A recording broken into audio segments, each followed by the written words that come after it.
pessoal. Falar um pouco de Smart Contract multi-assinado. Dar um breve exemplo de como implementamos ele na Go Blockchain. Tivemos uma criação do Smart Contract para a criação da conta corrente, onde a gente tem várias transações feitas nela. A gente pode ter o saldo implementado, transferir moeda, transferir assets. Então a gente precisava utilizar um sistema que conseguisse ter uma assinatura de várias pessoas para que não ficasse em cargo de uma só. Então tirasse a centralização, deixasse a coisa mais descentralizada e seria uma coisa mais colaborativa. Então aqui a gente tem uma estrutura, authorizer, que ele vai ser responsável por autorizar os contratos. Então a gente tem um endereço desse autorizador, a data que ele entrou e o seu status, se ele está ativo ou inativo. Ele é muito importante para a parte de segurança e a gente tem uma rastreabilidade de quem está autorizando as transações. A gente tem uma outra estrutura que é a transação.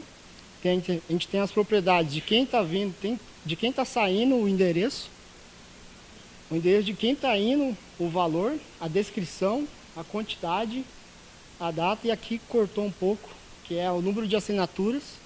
Então a gente tem um número mínimo de assinaturas para ser aceita nesse contrato. Então tem que ter 3 pessoas para autorizar a saída do valor. Aqui é um método que a gente adiciona um autorizador. Então a gente tem validações valida-se o número máximo de autorizadores adicionado não foi excedido. A gente valida se esse autorizador já existe na lista. Se ele não existir e se ele existir, a gente valida se o status dele está inativo, porque se ele estiver ativo, ele não pode ser adicionado novamente. A gente tem um objeto de autorizador, que a gente implementa as propriedades dele. Aqui a gente tem o método que vai fazer a requisição. Então quem requisita o pagamento precisa passar por esse método que é público. Os outros métodos são praticamente privados, ou precisa ser uma pessoa autorizada já, ou ser o owner do contrato. E aqui é o método, ficou um pouco zoado aqui, que faz a transferência do token para outra pessoa. Então ele cria uma transação pendente, ele não chega a transferir de fato. Então ele cria uma transação pendente para ser colocada num array ou numa lista, que posteriormente tem que ser assinada para poder efetuar a transação. Então a gente tem um objeto aqui de transação, a gente popula suas propriedades, dizendo que sua assinatura é 0, então ninguém assinou esse contrato. A gente coloca esse cara dentro de um mapping de transações, mapeando o seu ID, e criamos também, dando um push para o array de Pend Transactions. E notificamos para o mundo externo que uma transação foi criada com o endereço de quem que fez a transação e para quem, a quantidade e o seu Transaction ID.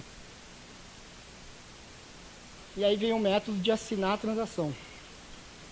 Ele só pode ser feito quem é um cara válido, então ou é o owner do contrato ou são alguém que seja autorizado. Então ele tem algumas transações, algumas validações. Então a transação tem que existir.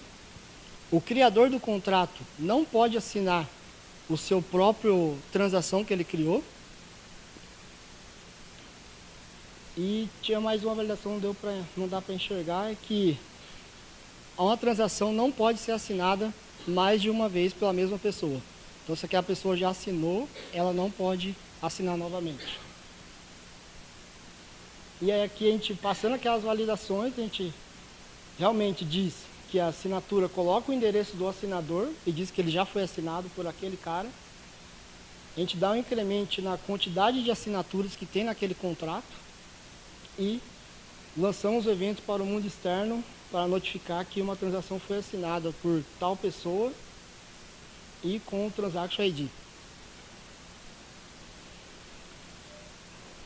Aí aqui tem uma validação, que se o número mínimo de assinaturas foi atingido, a gente verifica se nosso contrato tem o saldo suficiente. Tendo o saldo suficiente, nós vamos lá e transferimos o valor para quem requisitou. Dando certo, que a gente tem esse método assert, então validou, deu tudo certo, ele vem e notifica para o mundo externo que a transação foi completa. E por fim, nós deletamos essa transação pendente. Então removemos ela da lista de pendentes e mantemos ela no histórico de transações realizadas. Era isso. Assim, muito rápido, dúvidas, questões?